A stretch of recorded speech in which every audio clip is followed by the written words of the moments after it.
Hello बच्चों, good morning, good afternoon, good evening and good night. आपके लिए आपके समय के अनुसार। तो चलिए सबसे पहले हम लोग पीछे का जिक्र करते हैं कि पीछे हम लोगों ने क्या क्या पढ़ा था। तो चलिए सबसे पहले इसके पीछे वाले क्लास में आपका नया चैप्टर करेंट इलेक्ट्रिसिटी शुरू हुआ था। करेंट इलेक्ट्रिसिटी हम लोग शुरू किए थे और उसमें हम लोगों ने पढ़ा था कि करेंट इलेक्ट्रिसिटी हम किसे कहते हैं। तो करेंट इलेक्ट्रिसिटी हम लोग कहते हैं, कहता है कि फिक्स का वह ब्रांच जिसमें हम आवेश का, चार्ज का मोशन में अध्ययन करते हैं उसे करेंट इलेक्ट्रिसिटी कहते हैं। फिर आपने देखा था करेंट, और बहुत प्रकार से आपने करंट निकालने के लिए सीखा था कि किस अवस्था में किस प्रकार का क्वेश्चन दे और आप उसे आसानी से सॉल्व कर सकते हैं। क्लियर? तो जनरली इलेक्ट्रिक करंट क्या था कि this is I is equal to Q by T और Q is equal to N E, तो एन ई बाई टी। तो इस तरीके से आपने और भी तरीके से कि ये चीज़ अगर दिया हुआ है कि एन इलेक्ट्रॉन्स पर यूनिट एरिया पास कर रहा है तो फिर करंट क्या होगा। अगर आपका एन इलेक्ट्रॉन्स पर यूनिट वॉल्यूम है तो फिर उसका हम करंट कैसे ऑब्टेन करेंगे, तो वो सारी चीज़ आप लोगों ने अच्छी तरीके से देखा था। क्लियर? तो नाउ अब हम लोग आगे के बारे में बात करेंगे और उससे आगे की ओर पढ़ना शुरू करेंगे। तो इसके पहले आपने देखा था करंट क्या है, स्केलर क्वांटिटी। ये स्केलर क्वांटिटी क्यों है? क्योंकि हम आपको बताए थे कि electric current doesn't follow vector law of addition, कि ये वेक्टर लॉ ऑफ एडिशन को फॉलो नहीं करता है। क्लियर? इससे आगे आपने देखा इसका यूनिट क्या होता है, तो एसआई यूनिट, तो एसआई यूनिट इसका एम्पियर होता है। और डायमेंशन भी आपने देखा था कि इसका डायमेंशन क्या होगा, क्योंकि इलेक्ट्रिक करंट फंडामेंटल क्वांटिटी है, M naught, L naught, T naught, A, और सिंपली आप ए भी लिख सकते हैं। तो यहाँ तक हम लोगों ने अच्छी तरीके से पढ़ा था। अब उससे आगे की ओर पढ़ेंगे, तो चलिए उसके पहले अपना कॉपी और पेन निकाल लें और चलिए शुरू हो जाएं। तो चलिए हम लोग शुरू करते हैं। तो सबसे पहले हम लोग शुरू करते हैं एम्पियर के बारे में, कि आपने पढ़ा इसका यूनिट क्या होता है, एम्पियर। तो अगर आपको बोला जाए नहीं डिफाइन 1 एम्पियर, डिफाइन 1 एम्पियर, तो चलिए ये आपका हो गया डिफाइन 1 एम्पियर, मतलब 1 एम्पियर को ही आप डिफाइन कीजिए। तो जैसा कि हम लोगों ने पढ़ा था आई इक्वल टू क्या होता है, आई इक्वल टू होता है आपका Q by T, Q by T. अगर आप चार्ज को भी हम लोग कितना ले लें, तो चलिए चार्ज को भी हम लोग कूलम्ब ले लेते हैं, 1 कूलम्ब, एंड टाइम को 1 सेकेंड। तो जब ये दोनों वैल्यू को पुट करेंगे तो ये आई इज इक्वल टू क्या आ जाएगा, 1 कूलम्ब 1 सेकेंड, और ये आपका 1 एम्पियर के बराबर होगा, 1 एम्पियर के बराबर होगा। और इसी तरीके से हम इसका डेफिनेशन बना देंगे, इसका डेफिनेशन बना देंगे। कहता है कि if A charge of 1 coulomb, 1 coulomb flows through a conductor, कि flows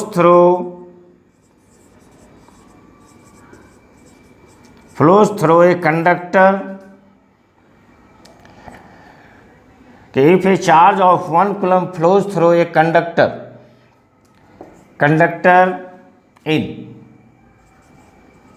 in 1 second,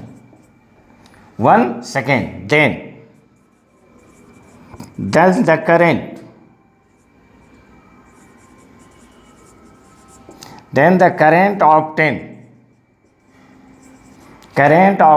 is said to be 1 ampere, set to be 1 ampere. के लिए कहने का मतलब हुआ, कहता है कि यदि किसी चालक से, कि यदि किसी चालक से 1 सेकेंड में 1 कूलम्ब, 1 कूलम्ब का आवेश, 1 कूलम्ब का आवेश प्रवाहित होता है, 1 कूलम्ब का आवेश प्रवाहित होता है तो प्राप्त धारा को, तो प्राप्त विद्युत धारा को 1 एम्पियर कहते हैं। तो इसे हम लोग क्या कहते हैं? 1 एम्पियर कहते हैं। क्लियर? तो ये आपका हो गया डिफाइन 1 एम्पियर। तो चलिए हम लोग इस 1 एम्पियर की बात किए, तो चलिए ये हो गया आपका 1 एम्पियर। क्लियर? तो चलिए आप इसे राइट कर लें, फिर आगे लिखेंगे। क्लियर? ओके, तो रब करते हैं। तो चलिए इसे रब कीजिए।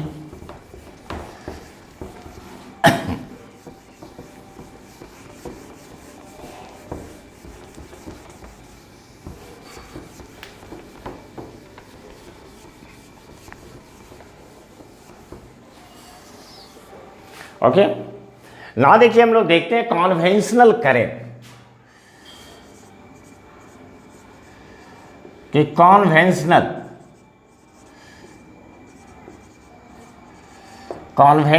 Current COVENTIONAL। तो कॉन्वेंशनल करंट, इस कॉन्वेंशनल करंट को हम लोग कहते हैं संवहन धारा। संवहन धारा, जैसे आप देखो यहां पर ये एक कंडक्टर है, तो ये आपका एक कंडक्टर है,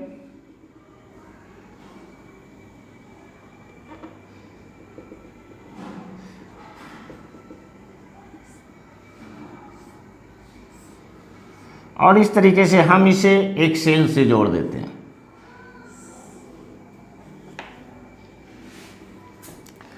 तो हम इसे एक सेल से जोड़ देते हैं, या सेल को आप हटाएं, डायरेक्ट देखते हैं हम लोग। तो जैसे आप देखो यहाँ से ये करंट हुआ, तो और इस तरीके से ये आपका इलेक्ट्रिक फील्ड है। तो यहाँ से जो ये पॉजिटिव चार्ज जो फ्लो करती है, तो पॉजिटिव चार्ज आपका इस डायरेक्शन में फ्लो करती है, तो चलिए करंट भी आपका इसी डायरेक्शन में फ्लो करती है। और इसके अपोजिट में क्या होता है कि इसके अपोजिट में इलेक्ट्रॉन, इसके अपोजिट में इलेक्ट्रॉन इसके अपोजिट डायरेक्शन में फ्लो करती है। तो इलेक्ट्रॉन इसके अपोजिट डायरेक्शन में फ्लो करती है। अगर आप यहाँ पर माने कि अगर आपका पॉजिटिव चार्ज किधर से किधर जा रहा है, ए से बी जा रहा है, तो इलेक्ट्रॉन आपका किधर से किधर आ रहा है, बी टू ए। ये क्यों होता है कि जैसे देखिए इसके पहले हम लोग पढ़े थे कि अगर मान लो ये एक कंडक्टर है, क्लियर, और आपने यहाँ पर ये इलेक्ट्रिक फील्ड अप्लाई किया, कि इस तरीके से आपने इलेक्ट्रिक फील्ड अप्लाई किया, क्लियर।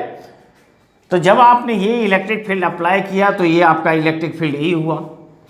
लेकिन किसी भी कंडक्टर के अंदर, तो किसी भी कंडक्टर के अंदर नेट इलेक्ट्रिक फील्ड क्या होता है, तो नेट इलेक्ट्रिक फील्ड जीरो होता है। तो नेट इलेक्ट्रिक फील्ड अगर जीरो होता है तो इसका मतलब है कि इसके अपोजिट डायरेक्शन में भी इतना इलेक्ट्रिक फील्ड डेवलप कर रहा है, तभी वो जीरो हो सकता है। बात को समझ गए होंगे कि अगर आपका ये इलेक्ट्रिक फील्ड इस डायरेक्शन में ई है तो हर हाल में ये जीरो तभी हो सकता है जब इसके अपोजिट में ही उतना ही इलेक्ट्रिक फील्ड हो जाए। इसलिए इलेक्ट्रॉन क्या होता है, इलेक्ट्रॉन उसके अपोजिट डायरेक्शन में फ्लो करने लगती है, क्लियर। तो ये वो आपका इलेक्ट्रिक करंट, और इलेक्ट्रिक करंट का एक्चुअल डायरेक्शन किधर होता है, ए टू बी। तो वही कहता है कि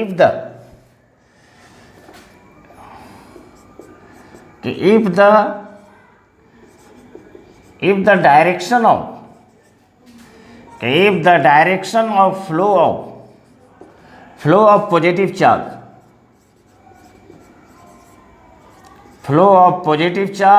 gives the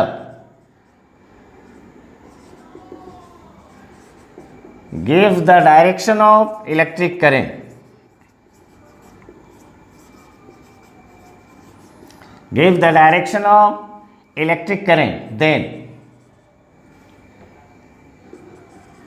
the current is said to be conventional current, कि इसे कॉन्वेंशनल करंट कहते हैं, क्लियर। कहने का मतलब हुआ कि यदि धन यदि धन आवेश के प्रवाह की दिशा, यदि धन आवेश की प्रवाह की दिशा विद्युत धारा की दिशा देती है, विद्युत धारा की दिशा देती है, तो उस धारा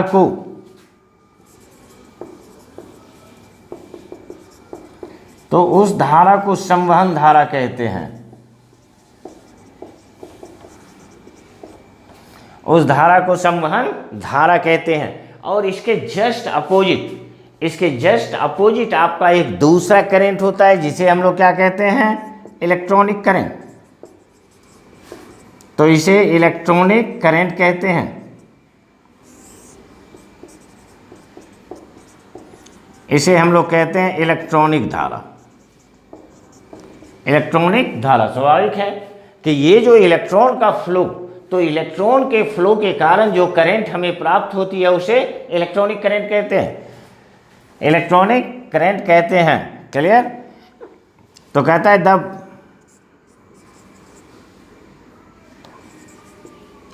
the flow of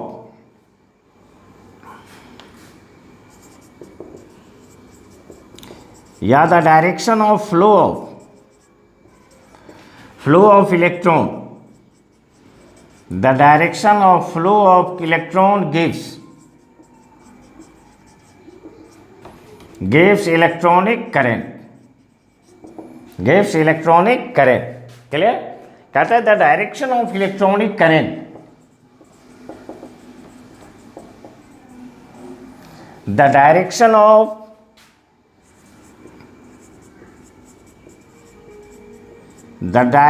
of electronic current is in the direction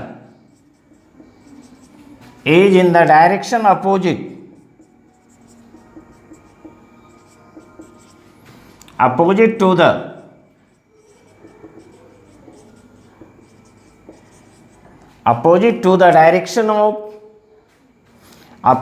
the direction of conventional current.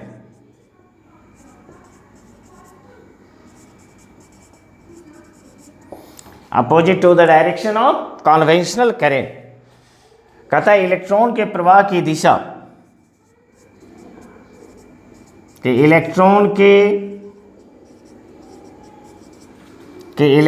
के प्रवाह की दिशा इलेक्ट्रॉनिक करंट,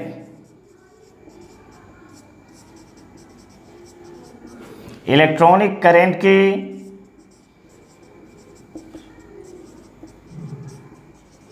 इलेक्ट्रॉनिक करंट की दिशा देती है, इलेक्ट्रॉनिक करंट की दिशा देती है। क्लियर? कहता है इलेक्ट्रॉनिक करंट की दिशा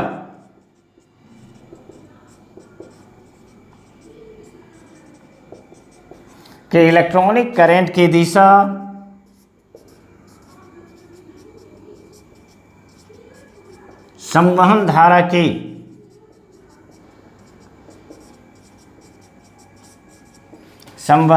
के विपरीत दिशा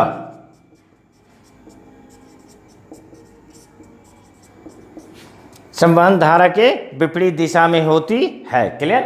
अब यहाँ पर आप एक चीज पर ध्यान दो कि जैसे आप देखो यहाँ पर ये आपका एक कंडक्टर है और आपका प्रोटॉन मतलब पॉजिटिव चार्ज इस तरीके से इस डायरेक्शन में फ्लो कर रही है और आपका ये इलेक्ट्रॉन, तो इलेक्ट्रॉन आपका इस डायरेक्शन में फ्लो करे, तो नेट करंट जो हमें प्राप्त होती है वो दोनों के कारण होती है। नेट करंट क्या होगा? तो therefore I is equal to हम लोग लिखेंगे, तो this is I for proton के कारण और I फॉर इलेक्ट्रॉन के कारण। क्लियर? बाकी इसे आप इसे और सॉल्व करें तो ये NP बाय T मतलब Q बाई T, तो this is Q is equal to NE और ये आपका हो जाएगा number of electron into E by T। और इसे जब आप शॉर्ट करेंगे तो ये आप लिख सकते हैं कि this is number of protons, number of electrons into E, अब बाय क्या हो जाएगा टी।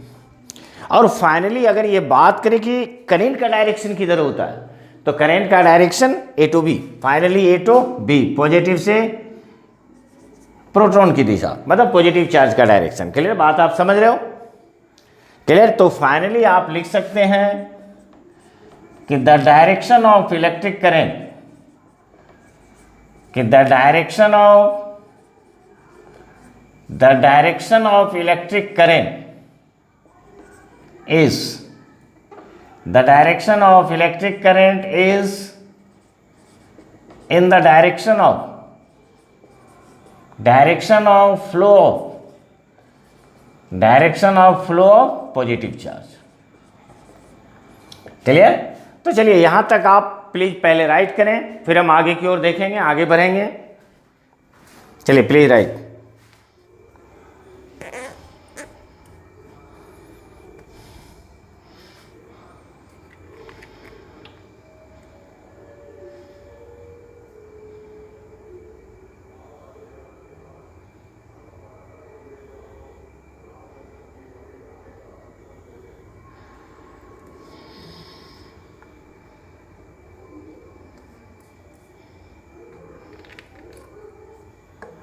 चलिए ओके, ओके कंप्लीट।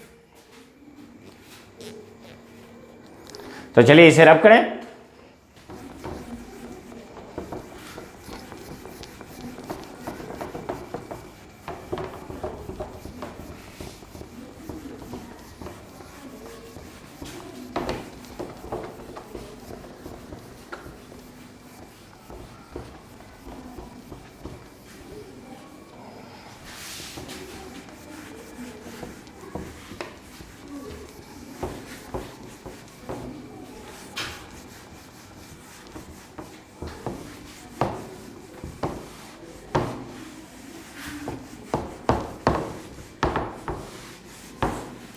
ओके, तो ये था करंट, कि करंट आपने देखा कि ये कॉन्वेंशनल करंट क्या होती है और इलेक्ट्रॉनिक करंट क्या होती है।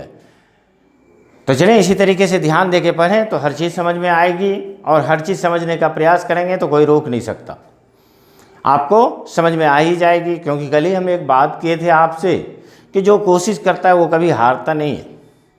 तो चलिए प्लीज़ कोशिश करते रहें, और कोशिश अगर करेंगे तो आपके लिए भी उसी तरीके से होगा ना। देखें यहाँ पर कि अगर हम लोग बात करें अब कि टाइप्स ऑफ इलेक्ट्रिक करंट, तो ये आपका हुआ टाइप्स ऑफ इलेक्ट्रिक करंट, कि आपका इलेक्ट्रिक करंट कितनी प्रकार की होती है। तो वैसे तो और भी प्रकार के होते हैं, लेकिन जनरली हमें दो प्रकार पर फोकस करना है। एक को हम लोग क्या कहते हैं, तो एक को हम लोग कहते हैं डायरेक्ट करंट, जिसे शॉर्ट में हम लोग डीसी बोलते हैं, और हिंदी में हम लोग इसे क्या बोलते हैं, नियत धारा। दूसरा आपका होता है अल्टरनेटिंग करंट। दूसरा कौन सा होगा, अल्टरनेटिंग करंट।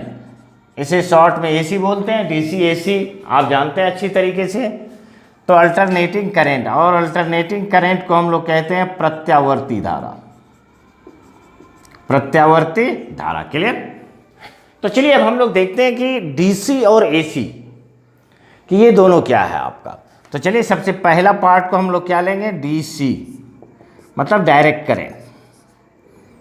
डायरेक्ट करंट, तो डायरेक्ट करंट हम किसे कहते हैं, कहता है वह करंट जिसका मैग्नीट्यूड और डायरेक्शन टाइम के साथ वेरी नहीं करता है।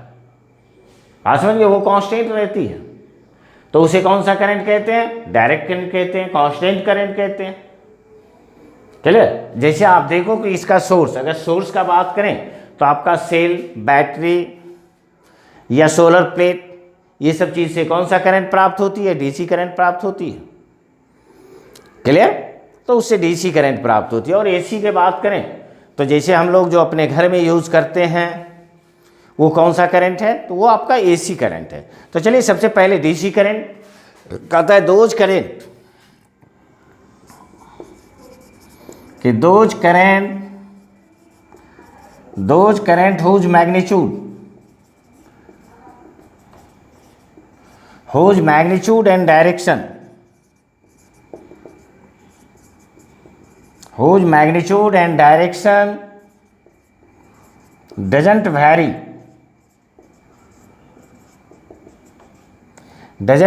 with time, is called DC, direct current. कहता है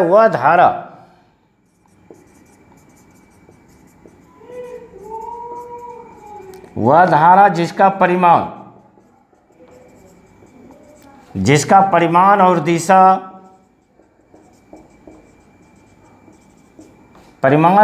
समय के साथ नहीं बदलता है, उसे डीसी कहते हैं या नियत धारा कहते हैं। क्लियर? तो ये आपका हो गया डीसी। कि जैसे अगर आप देखो कि नहीं डीसी का सिंबल किस प्रकार से होता है, या अगर इसका बात करें कि इसका सोर्स का मतलब क्या हुआ, स्रोत, कि ये कहाँ से प्राप्त होता है आपको, तो चलिए सेल बैटरी, या हम लोग सोलर प्लेट भी बोल सकते हैं, तो जैसे सोलर प्लेट। तो इस सब चीज़ों से आपको कौन सा करंट प्राप्त होता है, तो इससे हमें डीसी करंट प्राप्त होता है, डीसी करंट प्राप्त होता है। अगर इसका सिंबल का बात करें तो इसका सिंबल कैसा होगा, तो एक पोल बड़ा दूसरा पोल छोटा, और ये जो बड़ा होता है ये पॉजिटिव होता है और दूसरा क्या होता है आपका नेगेटिव होता है।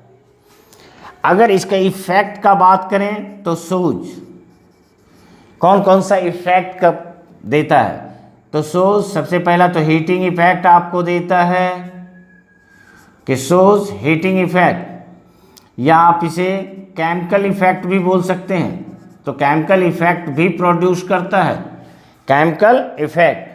मैग्नेटिक इफेक्ट भी बोल सकते हैं, तो मैग्नेटिक इफेक्ट। क्लियर? तो ये आपका हीटिंग इफेक्ट, उसमें ये प्रभाव, केमिकल इफेक्ट रासायनिक प्रभाव, और मैग्नेट का मतलब चुंबकीय प्रभाव। तो इस तरीके से ये आपका हुआ डीसी के बारे में, कि डीसी हम किसे कहे, डीसी हम लोग कहे कि वह करेंट जिसका मैग्नीट्यूड और direction doesn't vary with time, then it is called direct current. अगर आप इसका सोर्स देखें तो सोर्स आपको कहाँ से प्राप्त होता है, तो सेल बैटरी सोलर प्लेट, इन सब सारे चीज़ों से आपको डीसी करंट प्राप्त होता है। अगर सिंबल का बात करें तो ये दो पोल हुआ, एक पॉजिटिव दूसरा नेगेटिव, बड़ा लाइन पॉजिटिव छोटा लाइन नेगेटिव। अगर इफेक्ट का बात करें तो आपका डीसी हीटिंग इफेक्ट भी प्रोड्यूस करता है, केमिकल इफेक्ट भी प्रोड्यूस करता है, एंड मैग्नेटिक इफेक्ट भी प्रोड्यूस करता है। क्लियर? नाउ हम लोग बात करते हैं एसी कि नाउ देखें एसी मतलब अल्टरनेटिंग करंट। तो अल्टरनेटिंग करंट किसे कहेंगे, तो कहता है वह करंट जिसका मैग्नीट्यूड और डायरेक्शन दोनों वैरी करता है, मतलब मैग्नीट्यूड टाइम के साथ वैरी करता है और डायरेक्शन पीरियोडिकली चेंज करता है। पीरियोडिकली का मतलब half cycle positive half cycle negative. कि जैसे आप देखो यहाँ से, तो चलिए सबसे पहले डिफिनीशन लिख लें। कहता है those current whose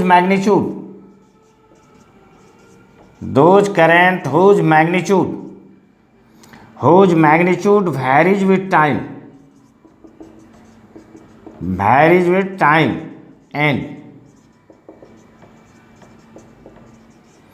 and direction changes periodically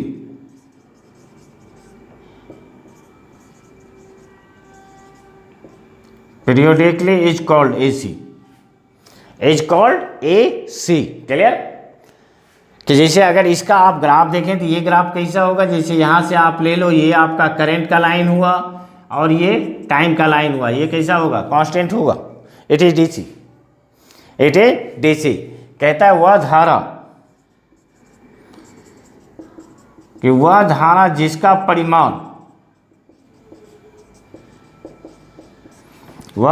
जिसका परिमाण समय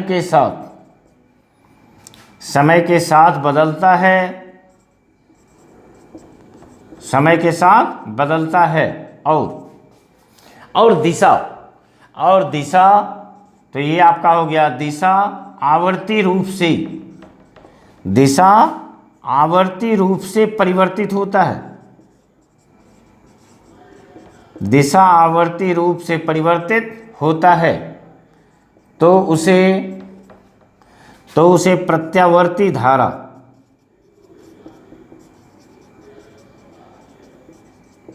तो उसे प्रत्यावर्ती धारा कहते हैं। अब बात आती है कि किस प्रकार से, तो जैसे देखें इसका ग्राफ आपको इस तरीके से मिलता है, जैसे आप लोग साइन थीटा का कर्व खींचते हो, ये हो गया करेंट और ये क्या हुआ टाइम,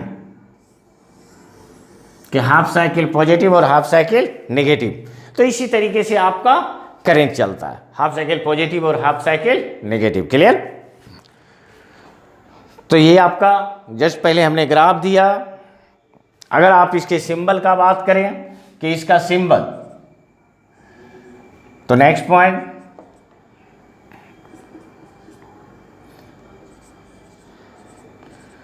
तो इसका सिंबल, तो चलिए इसका सिंबल इस प्रकार से देते हैं।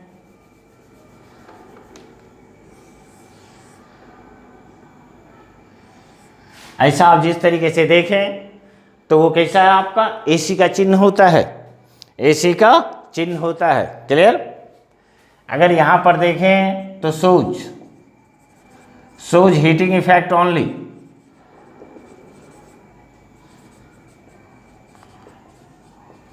कि सोज हीटिंग इफेक्ट ओनली, कि ये सिर्फ और सिर्फ हीटिंग इफेक्ट देता है। अगर सोर्स की बात करें तो जितने भी पावर प्लांट से जो भी आपको इलेक्ट्रिक प्राप्त होता है उसे एसी कहते हैं। क्लियर? तो ये आपका हुआ डीसी और एसी। तो चलिए प्लीज आप इसे राइट करें, अच्छी तरीके से समझे होंगे।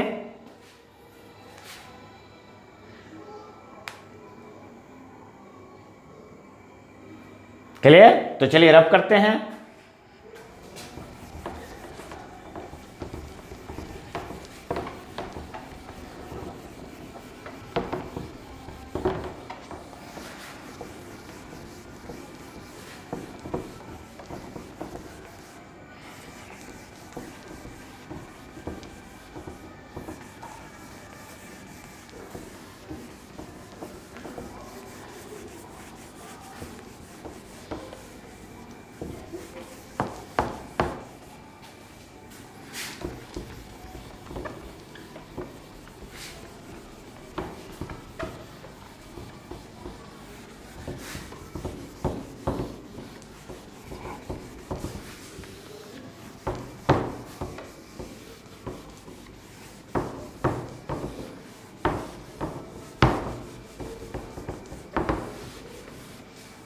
चलिए ओके कंप्लीट। तो हम लोगों ने देख लिया कि डीसी और एसी कि डायरेक्ट करंट और अल्टरनेटिंग करंट क्या होता है, ये क्या क्या शो करता है, इसका सिंबल किस तरीके से होता है। क्लियर? ना चलें इससे आगे हम लोग बढ़ते हैं करंट डेंसिटी।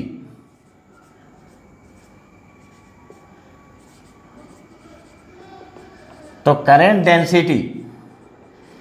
डेंसिटी को जे से डिनोट करते हैं और ये आपका होता है ऊर्जा घनत्व।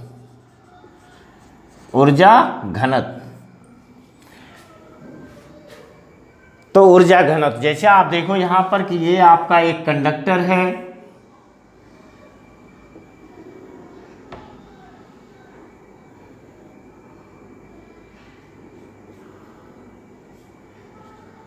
ये आपका हुआ एरिया ए, और इसमें करंट कितना फ्लो कर रहा है आपका, तो ये करंट फ्लो कर रहा है आई, और आई बाय ए को हम लोग जे कहते हैं, आई बाय ए को जे कहते हैं। तो कहता है the current flowing,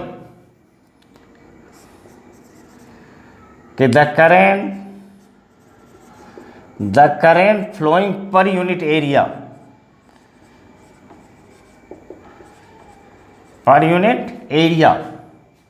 the current flowing through a conductor, इस तरीके से कर दें,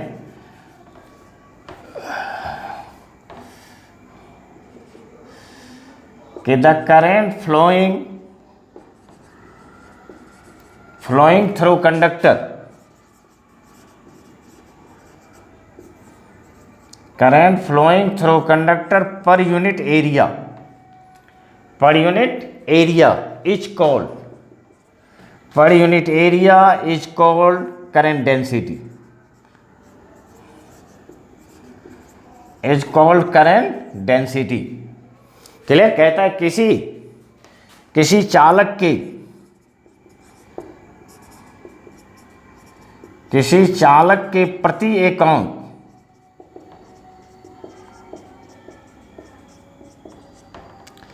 प्रति एकांक क्षेत्रफल से, प्रति एकांक क्षेत्रफल से गुजरने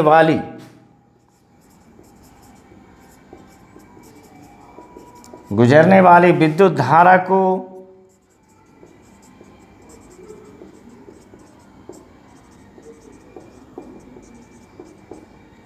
धारा घनत्व कहते हैं, धारा घनत्व कहते हैं। जैसे आप देखो यहाँ से अगर हम लोग J, तो J इज इक्वल टू लिखें तो इसे क्या लिख सकते हैं, it is equal to I by A, it is equal to I by A. Clear? ना इस क्वेश्चन को अगर आप देखें तो ये अगर हम लोग इसको बोलें कि इफ एरिया, ये आपका क्या है, यूनिफॉर्म, यूनिफॉर्म का मतलब कांस्टेंट, तो इस तरीके से अगर आप इसे देखें तो ये J प्रोपोर्शनल टू I होगा, और इसे आप लिख सकते हैं कि J1 by J2 it is equal to क्या हो जाएगा, it is equal to I1 by I2, it is equal to I1 by I2। Clear? I1 by I2। और अगर आप देखें कि जैसे जनरली वायर कैसा होता है, तो जनरली वायर आपका सर्कुलर होता है, क्रॉस सेक्शनल एरिया कैसा होगा, सर्कुलर होगा। और अगर ये सर्कुलर है तो अगर आप बोल दें कि फॉर आई कांस्टेंट, कि अगर आई आपका कांस्टेंट है, तो उस स्थिति में क्या होगा, जे इनवर्सली प्रोपोर्शनल, कि G inversely proportional to A, और इसे आप लिख सकते हैं कि J inversely proportional to R square, radius का स्क्वायर। और दो वायर के लिए अगर आप कंपैरिजन करेंगे तो ये आपका हो जाएगा J1 by J2 it is equal to A2 by क्या होगा, A1, या इसे आप लिख सकते हो R2 स्क्वायर बाय क्या हो जाएगा, it is equal to R1 square. Clear ना? ना देखें ये कौन सी क्वांटिटी होगी, तो ये वेक्टर क्वांटिटी है। ये कौन सी क्वांटिटी है, वेक्टर क्वांटिटी है, तो इसे ये आपकी वेक्टर क्वांटिटी है। क्लियर? तो ये आपकी सदिश राशि है। अगर इसका यूनिट देखें तो इसका यूनिट क्या होगा, देखो यहाँ पर करंट बाय एरिया, करंट का यूनिट एम्पियर और एरिया का यूनिट, अगर आप इसका डायमेंशन लो तो डायमेंशन क्या होगा, ये ऊपर जाएगा तो L-2 और क्या हो जाएगा, इट इज इक्वल टू ए, तो L-2a। तो चलिए इसका डायमेंशन होता है L-2a। ना एक बात और आप देखें यहाँ पर कि यहाँ पर अगर इस क्रॉस सेक्शनल एरिया को, जैसे आप देखो यहाँ पर ये आपका एक कंडक्टर था, लेकिन यहाँ पर जो हम एरिया को ले रहे हैं तो ये एरिया आपका इस तरीके से हमने थोड़ा सा टैपर्ड काट दिया था। अगर इसके नॉर्मल अगर आप एरिया वेक्टर लें तो इस तरीके से होगा, और करंट का डायरेक्शन क्या है, ये। तो यहाँ पर अगर आप देखो तो ये एंगल कितना बन जाएगा, it is equal to theta, और इसको अगर हम रिसॉल्व करें तो इस डायरेक्शन में कितना हो जाएगा, it is equal to A cos theta, A cos theta. Clear? तो यहाँ पर जब हम जे को लिखेंगे तो जे बराबर क्या हो जाएगा, it is equal to I by A cos theta, A cos theta. Clear? और फाइनली यहाँ से आप आई बराबर लिख सकते हैं it is equal to J A cos theta, जिसे आप वेक्टर के रूप में जे डॉट ए भी बोल सकते हैं। कहने का मतलब है कि एरिया हम लोग कौन सा लेते हैं, area in the direction of electric current, in the direction of electric current. Clear? तो ये आपका हुआ करंट डेंसिटी। तो करंट डेंसिटी हम किसे कहते हैं, करंट पर unit area. Current per unit area is called current density if area constant J proportional to I. If A constant J proportional to I, if I constant J inversely proportional to A. तो इस तरीके से दो relation हमने बना दिया।